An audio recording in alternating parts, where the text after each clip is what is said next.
Hello children, today we are going to study about the transportation of materials in plants and animals, and we'll start with the topic that is transportation of materials in animals children. Okay, we'll start with in animals. Fine children, we are going to start the topic transportation of materials in animals. Okay. Now, the transportation of nutrients in unicellular. In transportation of nutrients in unicellular organisms such as amoeba, paramecium, bacteria, etc. is very simple children. The nutrients reach every part of the cell by diffusion. By which method children? That is diffusion. By diffusion. And in simple aquatic multicellular organisms such as hydra and fish, oxygen and nutrients are transported by water that circulates through their bodies children. Okay, now transportation in humans. Now transportation in humans.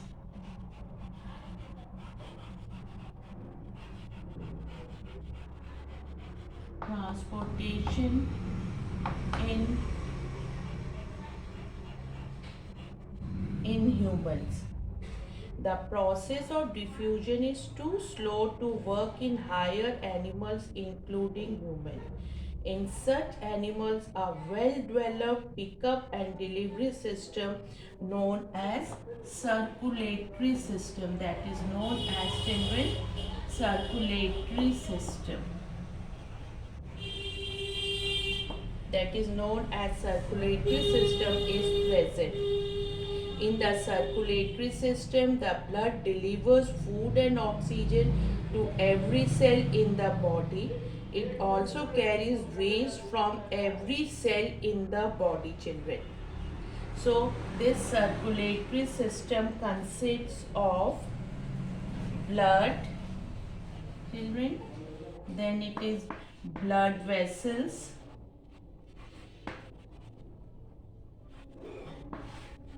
blood vessels and the heart children. Okay, the circulatory system consists of blood vessels and the heart children.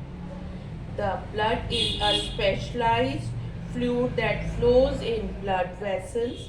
The blood consists of a fluid that is known as plasma, in which three types of blood cells float children.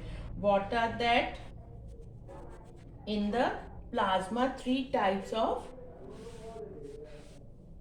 in plasma, and the three types of the cells that float, three types of blood cells float. Blood cells, RBC children, red blood cells,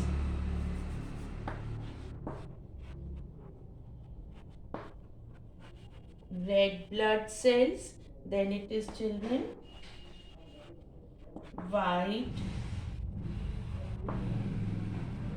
white blood cells and platelets. And children, it is platelets. Okay. Now about the red blood cells, they are disc shaped. They contain a red color protein that is known as hemoglobin. It is this pigment that absorbs oxygen and transports it to the cells all over the body. White blood cells, their main job is to fight against diseases by destroying harmful bacteria and other foreign materials.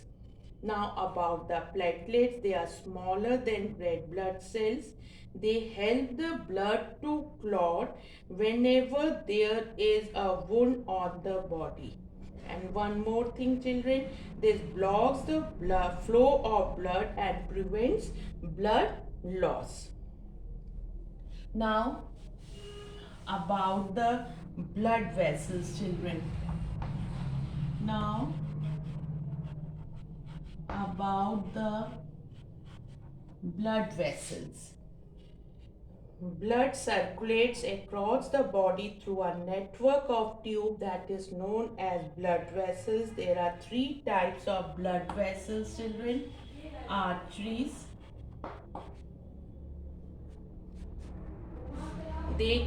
Arteries carry oxygenated, means oxygen rich blood away from the heart, children. Okay. And about the capillaries.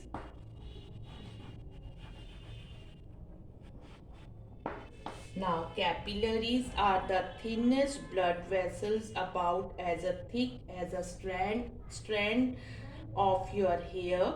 They have very thin walls through which oxygen, digested food, carbon dioxide and other waste products are exchanged. What is it, children? They are exchanged between the blood and the surrounding cells. Now about the veins. Veins carry deoxygenated or carbon dioxide rich blood back to the heart. Okay, children. Now about the pulmonary artery, the artery that carries carbon dioxide rich blood from the heart to the lungs is called pulmonary artery. And for the pulmonary vein, the veins that carry oxygen rich blood from the lungs to the heart, that is known as pulmonary vein. Now we will discuss about the heart, children. Now we are going to discuss about the heart. Okay. Now the heart is a fist-sized muscular organ located between the lungs. It is centrally placed but tilted towards the left. It beats 60 to 80 times a minute throughout our life, children. Its function is to pump blood to all parts of the body. Now, the heart is divided into 4 chambers, children. Okay, it is divided into 4 chambers. The top chambers, they have comparatively thinner walls and are called auricles. Okay, and the 2 lower chambers with thick muscular walls, they are known as ventricles. Okay, what are that, children? Right auricle, left auricle,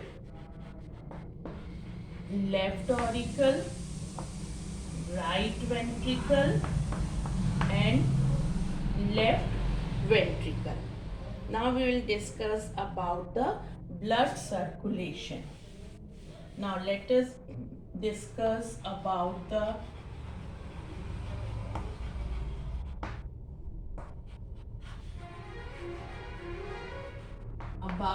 blood circulation.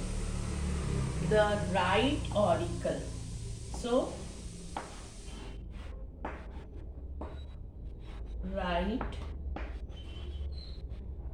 auricle. Okay. The right auricle receives deoxygenated blood. It receives deoxygenated. Right auricle receives deoxygenated blood. From where, children? From the various parts of the body. From the various parts of the body. Fine, children. Then the right auricle receives deoxygenated blood from the various parts of the body through the veins. From what? Through the veins, children.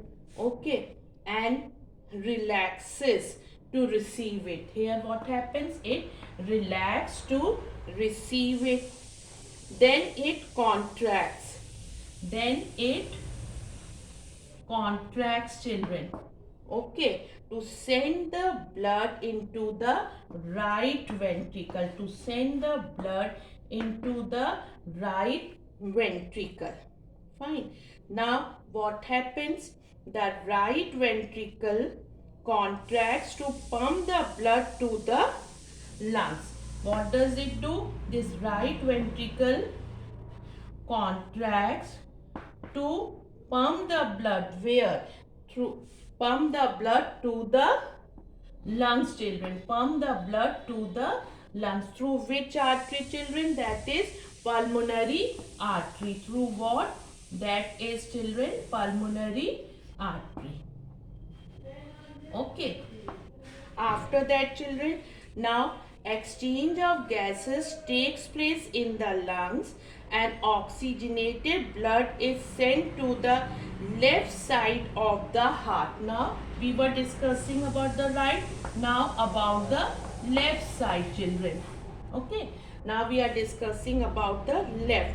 Now exchange of gases takes place in the lungs and oxygenated blood is sent to the left side of the heart through the pulmonary vein. By what, children? Through the pulmonary vein. Now this is the, children, left auricle. Now what happens? This left auricle relaxes. Why it relaxes? The left auricle relaxes to receive the oxygenated blood. Okay, to receive the oxygenated blood. Then it contracts to send the blood to the left ventricle. To send the blood to the left ventricle. Okay, it contracts to send the blood to the left ventricle, which relaxes to receive it. Then what does this left ventricle does? The left ventricle contracts to pump the oxygenated blood to the rest of the body. Okay, children, what was it? I am just repeating that right auricle receives deoxygenated blood from the various parts of the body. Through what? Through the veins. And it relaxes to receive it. Then it contracts to send the blood into the right ventricle. Okay, which relaxes to receive it. Now, the right ventricle contracts to pump the blood to the lungs. Through what? Through the pulmonary artery. Now, in the lungs, children, what happens? Exchange of gases takes place in the lungs and the oxygenated blood is sent to the left side of the heart through the pulmonary vein. Okay, now this left auricle relaxes to receive the oxygenated blood, then it contracts to send the blood to the left ventricle and which relaxes to receive it. Now what happens in the left ventricle? Contracts to pump the oxygenated blood to the rest of the body. To the rest of the body, children. To the rest of the body. Okay. This is the way of blood circulation. Fine. Then, children, one more thing. The right side of the heart is completely separated from the left side with the help of the partition that is known as septum. Then about the valves, children. The heart has a number of valves that allow the blood to flow in one direction only. They separate each of the chambers so that there is no mixing of blood. Now, heartbeat and pulses. heartbeat and pulse. The stretching and relaxing of the arteries with each heartbeat is felt as a throbbing called pulse. And in the heartbeat, all the heart muscles do not contract at the same time. The two auricles contract first, forcing the blood into the ventricles. The two ventricles contract a fraction of a second later. For this reason, each heartbeat can be heard as two sounds. The weak contraction of auricles makes one sound. This sound is followed by a stronger sound caused by the contraction of ventricles. Okay, the doctor listens this two-part heartbeat, which is lub and dub, using a device called stethoscope. Now we'll start the next topic, that is excretion, children. Now it is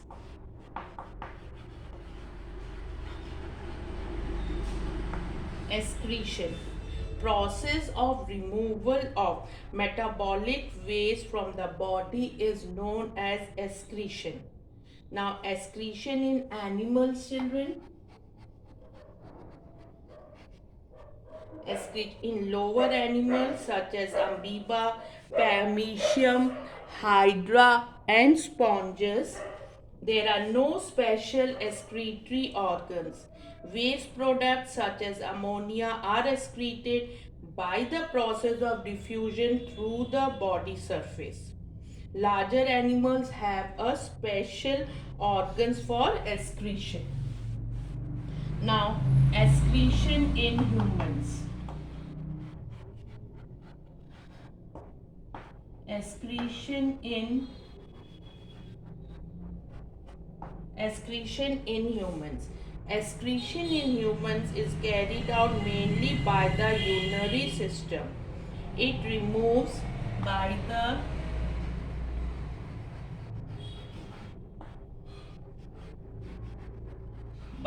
urinary system.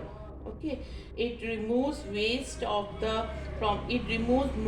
the waste from the body in the form of liquid that is known as urine, children. Fine. The main organs of the urinary system are the two bean-shaped organs that are called as kidneys, a pair of tubes called ureters, and an elastic sac called urinary bladder,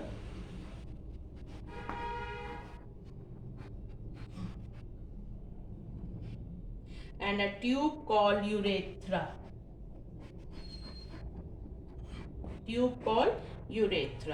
The kidneys are located on each side of the backbone just above the waist. Their main function is to filter waste from the blood, children. And the kidney consists of large number of coiled tubes. What are that known as? That are known as nephrons. Okay. Nephrons are tiny filtering units of the kidney. They filter out excess water, salts and urea from the blood as it passes through them, children. Then, children, the clean blood leaves the kidney and continues its circulation in the body. The waste removed by the kidneys form urine. It passes from the kidneys through two tubes that are called as, what are that called as, children? They are known as ureters, into an elastic sac that is known as a urinary bladder. The bladder stores the urine until it is excreted from the body through the urethra, children. Okay, this is about the excretion in human, children.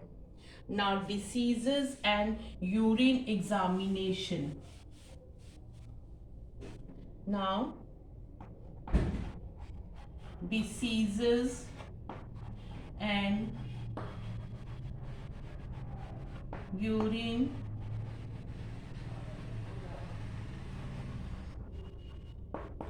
and urine examination. An examination of urine tells a lot about the functioning of various organs in the body. The doctor therefore uses the urine test to help diagnose diseases. If there is excess sugar, enzymes, blood, or other materials in the urine, it indicates that some organs may not be functioning properly. Now, about the dialysis children. If a person's kidneys are damaged, doctors remove body waste by a medical process known as dialysis.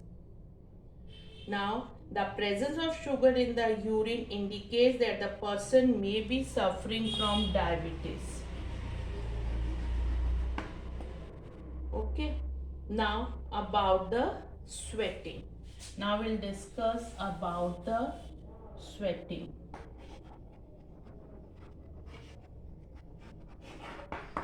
Now, about the sweating. Besides kidneys, our skin also helps to eliminating waste. It excretes excess of water, urea, salts, and other metabolic waste in the form of sweat with the help of sweat glands, children. With the help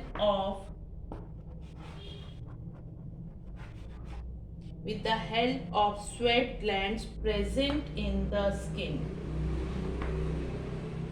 As sweat evaporates, it cools the body. Sweating helps to cool down our body when it is very hot. So, sweat glands excrete excess of water, urea, salts, and other metabolic waste in the form of sweat, children. So, we thank you, children.